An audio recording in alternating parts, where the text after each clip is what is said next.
সিন্ডিকেটের কারসাজিতে ১,০০০ টাকার গ্যাস বিক্রি হচ্ছে ৩,০০০ টাকার উপরে। এই গ্যাস ব্যবহার করা হয় শীতাতপ নিয়ন্ত্রণ যন্ত্র এসিতে।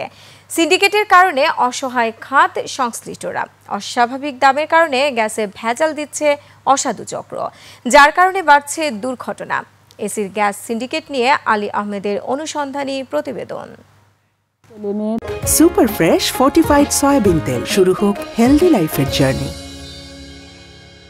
দেখাশোনার মতো কেউ নাই। দীর্ঘদিন খুলনায় এসি মেরামতের কাজ করতেন তার স্বামী। সম্প্রতি এসি দুর্ঘটনায় মারা যান তিনি।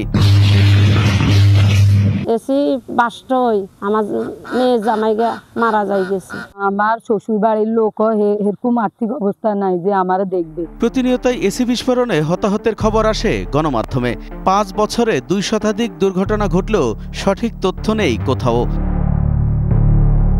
এসিতে ক্যাটাগরি অনুযায়ী ব্যবহার হয় বিশেষ ধরনের গ্যাস, যার মধ্যে সবচেয়ে দামি R22। এটি ওজোন স্তরের জন্য ক্ষতিকর। অনুসন্ধানে জানা যায় সবচেয়ে বেশি এসি বিস্ফোরণ হয় গ্যাসে ভেজাল মেশানোর কারণে। আর ভেজালের প্রবণতা বাড়ার কারণ সিন্ডিকেট।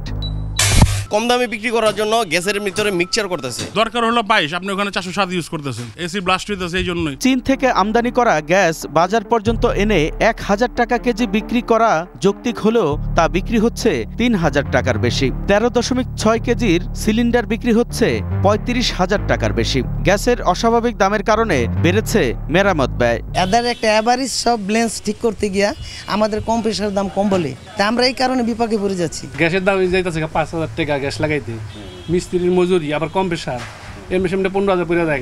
এক শ্রেণীর অসাধু ব্যবসায়ী এবং মেরামতকারীরা টাকার লোভে R22 এর বদলে কম দামে গ্যাস বিক্রি বা ব্যবহার করছেন। অল্প কিছু সংখ্যক মানুষ গ্যাসের সিন্ডিকেটটা নিয়ে জড়িত। 407 সিলিন্ডারের রং উঠায়া 22-এর রং করে বিক্রি করতেছে। অভিযোগ, এসির গ্যাস সিন্ডিকেটের মূল হোতা Bangladesh refrigeration and air conditioning merchant association ব্রামার সাবেক সভাপতি আসাদুজ্জামান, যিনি নির্বাচনকে নির্বাসনে দিয়ে সংগঠন চালিয়েছেন একতরফাভাবে, যার বিরুদ্ধে ইউএনডিপি প্রকল্পের টাকা লোপাট, ঘুষের বিনিময়ে গ্যাস আমদানির সুযোগ করে দেওয়ার অভিযোগও আছে।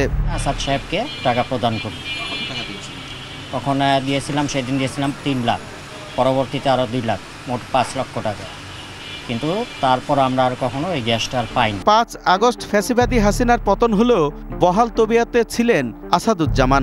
বিপদ টের পেয়ে এবছরের 1 জানুয়ারি পদত্যাগ করেন তিনি। তবে বহাল তবিয়তে তার সিন্ডিকেট। বিদেশে অবস্থানরত আসাদুজ্জামান তার বিরুদ্ধে আনা অভিযোগ অস্বীকার করেন। মিথ্যা কথা, এখানে নির্বাচন বোর্ড ছিল, নির্বাচন কমিশন ছিল। আলী আহমেদ, 21 টেলিভিশন।